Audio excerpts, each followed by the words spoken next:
हवा में रूसा तैसा जनम रतिया झुमा देके मनैबै भौजी। दिन हवा में रूसा तैसा जनम रतिया झुमा देके मनैबै भौजी।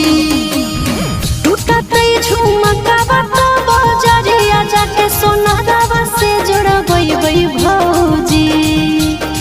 टूटतै झुमका बात बजरिया जाके सोनारवा से जोड़बै भौजी।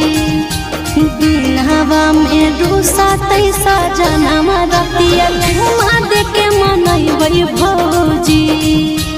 दिन हवा में रूसा तैसा जनम रतिया झुमा देके मनैबै भौजी।